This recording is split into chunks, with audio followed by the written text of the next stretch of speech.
सपने में आके कहा, अभी कल रात की बात बता रहा हूं आपको, उन्होंने सपने में आके कहा कि भारतीय जनता पार्टी का जो दिल्ली का हेडक्वार्टर पंडित दीनदयाल उपाध्याय के मार्ग पर जो स्थित हेडक्वार्टर है, उसके नीचे भी उनका शिवलिंग हो सकता है। भाजपा के जिला कार्यालय में, भाजपा के मुख्यालय में, भाजपा के प्रदेश कार्यालय में ये चकलस भारी पड़ेगी। देवादिदेव महादेव आपके तंज के पास नहीं, आपकी चकलस के पास नहीं। हम संतों के सपने में भगवान आ सकते हैं, तो मेरे सपने में क्यों नहीं आ गए? आप हंसते हुए नहीं बताएंगे, तब आपकी आंखों से आंसू बह रहे होंगे कि हाँ देखिए आपकी मस्जिद के सामने हमें चौकी बनाई, अब आप कुछ नहीं बिगाड़ सकते। तुम कुछ नहीं बिगाड़ सकते। आप बिगाड़ना चाहते हो क्या किसी का कुछ? कि जल्दी आ जा अशरफ के मकान पे सामान लेके, आज जिंदा नहीं जाने देंगे। ये करने की छूट रहे तो लोकतंत्र है, तो संविधान खाया पिया च्यवनप्राश डोल रहा है। अब आप डॉक्टर की गर्दन तमंचा लगा दोगे, कौन जिम्मेदारी ले? बोले नहीं, 5 किलोमीटर दूर रहना, ताकि पत्थर चलाना चाहे, मान लो हाथ की वर्जिश करना चाहे, कट्टा चलाना चाहे तो भी नहीं चला पाए। उसकी सजा भुगतेंगे, ठीक है। मैं ये नहीं बात करता हूँ ये लीडर वो लीडर वो लीडर। पाकिस्तान अल्हम्दुलिल्लाह आगे है और आगे रहेगा। इंडिया के जो बेसिकल मेरा ख्याल है कि जितने भी सियासतदान हैं वो 25 से 30 होंगे, ठीक है, और वो मुल्क को चला रहे हैं, उनकी आबादी भी हमारे से बहुत ज़्यादा है। पाकिस्तान के जो लीडर हैं कम से कम मेरा 300 घर होगा मेरे ख्याल से। पाकिस्तान जो है ना ये सोने की चिड़िया है। अल्लाह ताला ने हम लोगों को ये एक बड़ा समझ ले कि तोहफा दिया हुआ है। दुनिया में जितने भी ममालिक हैं वो सब हमसे पीछे हैं, ठीक है। अल्हम्दुलिल्लाह अल्हम्दुलिल्लाह मैं पाकिस्तानी हूँ। पाकिस्तानी के नाते होने के कहना ये चाह रहा हूँ कि इंडिया के कमो पेश मेरा 20 घर हैं जो लीडर हैं जो इंडिया को चला रहे हैं।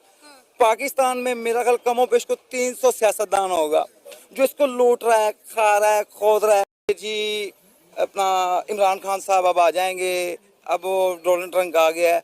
मुझे ये तो बताएं ये डोनाल्ड ट्रंप है क्या? ना ये मर्द है ना ये औरत है, ये कोई भी बात करते हैं ऐसे ऐसे घूम के, पता ही नहीं चलता ये क्या है। देखें अगर ओवरसीज पाकिस्तानियों ने वोट डाला है ना इसको इस मौजू पे कि जी इमरान खान साहब बाहर आ जाएंगे, ये अपने जहन से निकाल दें। अगर इमरान खान साहब बाहर आएंगे तो ये पाकिस्तान के कानून के तरीके से बाहर आएंगे। जो इन लोगों ने किया हुआ है उसकी सजा भुगतेंगे, ठीक है। मैं ये नहीं बात करता हूँ ये लीडर वो लीडर वो लीडर। पाकिस्तान अल्हम्दुलिल्लाह आगे है और आगे रहेगा। इंडिया क्या आपने कभी सोचा है कि अरविंद केजरीवाल जी यमुना जी को साफ क्यों नहीं करवा रहे हैं? इसके बारे में उन्होंने खुद बात करी अपने पीआर स्टंट के दौरान। अभी हुआ कुछ ऐसा है कि इलेक्शन नजदीक है, तो उन्होंने सोचा कि सारे यूट्यूबर से मिलकर थोड़ी प्रमोशन हो जाए। तो अरविंद केजरीवाल जी पहुंचे एक पॉडकास्ट में। वहां पर होस्ट यानी प्रखर ने उनसे सवाल किया यमुना जी के ऊपर, तो उनका ये जवाब आया। इस वीडियो को जरा ध्यान से देखो। मतलब आई थिंक अगर आप यमुना साफ कर देते हो ना, you will be very undefeatable in the Delhi area because people will see it, people can point to it, be like देखो साफ हो गई। हम इतने दिनों से यहाँ पे झाग झाग दिखा करते हैं। मैं अब थोड़ी बहुत पॉलिटिक्स से समझने लगा हूँ। हाँ। यमुना पे वोट नहीं मिलेंगे। अच्छा, लेकिन मैं यमुना फिर भी साफ करूंगा क्योंकि मैं यहाँ पे वोट की राजनीति करने के लिए नहीं आया। वोट की राजनीति तो ये लोग कर ही रहे थे। यमुना पे वोट नहीं मिलेंगे और मैं यहाँ पर वोट की राजनीति करने नहीं आया हूँ। अपने इस स्टेटमेंट को खुद ही कॉन्ट्रडिक्ट कर रहे हैं। लगता है ये सवाल आउट ऑफ स्क्रिप्ट आ गया। आपको क्या लगता है दिल्ली की इलेक्शन कौन जीतने वाला है? दिल्ली की जनता अब जाग जाओ, अपना वोट सोच समझ कर देना, किसी धोखे में मत आना, फ्री के चक्कर में मत पड़। यूट्यूबर आकाश सागर ने एक चर्च पर राम सिया राम का गीत गा दिया तो उस पर केस दर्ज हो गया।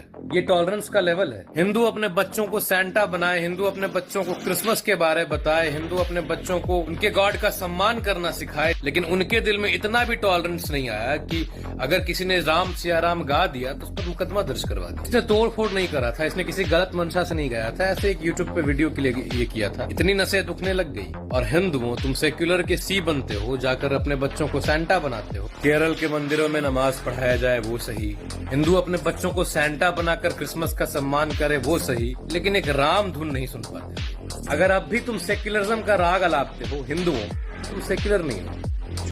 देख लो सेकुलर हिंदुओं, तुम सिर्फ भाईचारा निभाते रहो और ये तुम्हें चारा बनाते रहे। कश्मीर के रामबन में रहने वाले मोहम्मद लियाकत नाम के व्यक्ति कई दिनों से परेशान चल रहे थे। उन्हें बेचैनी होती रहती थी, इसलिए उन्होंने अपने घर पर पीर बाबा को बुलाया। पीर बाबा ने जांच कर कहा कि तुम्हारे घर में कुछ दबा है। तब मोहम्मद लियाकत ने अपने घर की खुदाई करवाई और खुदाई के बाद मोहम्मद लियाकत के यहाँ जो कुछ मिला वो देख सबके होश उड़ गए, क्योंकि मोहम्मद लियाकत के यहाँ से खुदाई के बाद देवी देवताओं की कई मूर्तियाँ निकल आई। दोस्तों अब ये खुदाई न तो हिंदू संगठनों ने करवाई है और न ही कोर्ट के आदेश पर हुई।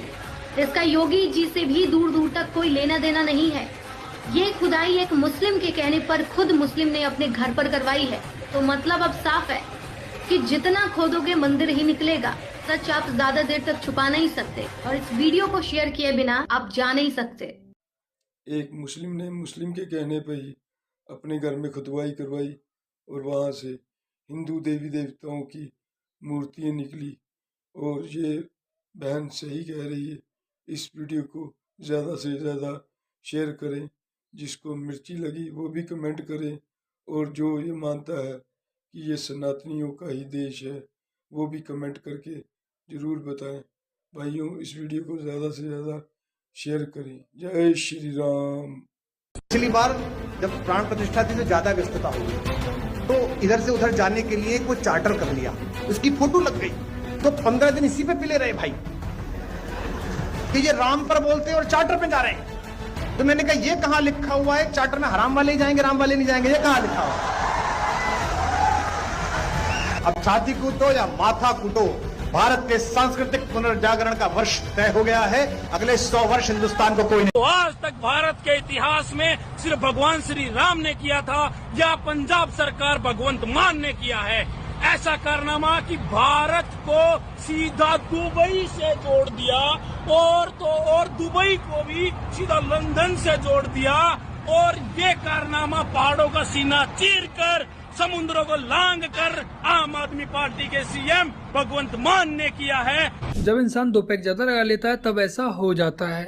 अगर ये मंदिर और मस्जिद बनाते रह गए तो आपका बेटा इंजीनियर नहीं बनेगा, उसको पुजारी बनाना पड़ेगा किसी मंदिर में बिठाने के लिए दोस्तों। उसको पुजारी बनाना पड़ेगा किसी मंदिर में बिठाने के लिए दोस्तों। एक पुजारी हमारे सुख दुख सब में काम आता है। हम मंदिर जाते हैं, पूजा करते हैं, लेकिन कभी भी इनकी तरफ हमने ध्यान नहीं दिया। कितना धूर्त व्यक्ति है ये। पहले इसने पंडित पुजारियों का अपमान किया, लेकिन जब चुनाव निकट आ रहे हैं तो उन्हें भी सैलरी देने की बात कर रहा है। केजरीवाल के वादे स्वर्ग जैसे हैं, लेकिन हकीकत नर्क जैसी है। गूगल मैप पे जाइए, आपके शहर में अंदर आने और बाहर निकलने के कुछ 5-6 मेन रोड्स और रास्ते होंगे, हाईवे, जहां से लखनऊ के अंदर लोग आते हैं और बाहर निकलते हैं। इन सभी रास्तों पे आप देखिएगा कि मस्जिद और मदरसा बने हुए हैं। उलेमा का एक कॉल पे 10,000 लोग तो आ ही जाते हैं, तो आपके रोड्स ब्लॉक हो सकते हैं। प्रत्येक क्रूशियल पॉइंट, आपका रेलवे हो गया, आपका बस अड्डा हो गया, हर जगह इनकी डोमिनेंस और इनकी स्ट्रेटेजिक लोकेशंस पे मस्जिद, मीनारों वाली लंबे लंबे मीनार, वॉच टावर्स जिसको मैं बोलता हूँ, क्योंकि मैं व्यक्तिगत मानता हूँ एक मुसलमान इस्लाम का वॉरियर होता है, सैनिक होता है, और मस्जिद लोकल कमांड सेंटर होता है। सो दे आर कमांड सेंटर्स। ये सभी आप पूरे जब पॉइंट्स पिन्स गिरा लो गूगल मैप पे और इनको एक लाइन से जोड़ो तो आपको लगेगा कि आप एक मकर जाल में फंस चुके हो, जहां से आप उनकी मर्जी रहेगी तो आप अपने शहर से भाग सकते हो, नहीं तो आप शहर से भाग भी नहीं सकते हो। ये सिर्फ लखनऊ की नहीं, हमारे देश के हर शहर की आज यही कहानी है। जितने भी हाईवे हैं, जितने भी रेलवे स्टेशन है, जितने भी आप एक दिन दिल्ली में जाकर कीजिए कि आज से नारियों का मेन शर्ट पहनना बंद, जाम लग जाएगा जी सड़कों पर। और आप कह दीजिए कि नारियों का गायत्री मंत्र पढ़ना बंद। एक आवाज नहीं, लेकिन आवाज क्या, अपने घर में भी आवाज नहीं उठाएंगे और अपनी बेटियों तक कह देंगे स्वामी जी ने कहा है, महाराज जी ने कहा है, अब हम गायत्री मंत्र नहीं पढ़ेंगे। क्या लिखा हुआ है ऐसा? अरे इतना पढ़े लिखे हैं, फोन चलाते हैं, सब कुछ करते हैं, गूगल क्यों नहीं करते कि ऐसा क्या अर्थ लिखा हुआ है उस गायत्री मंत्र का जो हम नहीं पढ़ सकते हैं? कि वो परम पिता परमात्मा हमारी बुद्धि को सन्मार्ग की ओर लेकर जाए, हम उस परम चेतना को, परम पिता परमात्मा को अपने बुद्धि में धारण करें। तो ऐसा क्या गलत लिखा है इस अर्थ में? याद कीजिए अपनी विदुषियों को। पर याद कैसे करेंगे? हमें तो उन विदुषियों का नाम तक नहीं पता है। हमें तो पता ही नहीं अपाला, घोटा, लोपामुद्रा, गार्गी ये कौन थी, हमें नहीं पता है। हमें नहीं पता कि वो गार्गी हमारे राजा जनक के दरबार में नवरत्नों में से एक विदुषी थी, विदुषी गार्गी।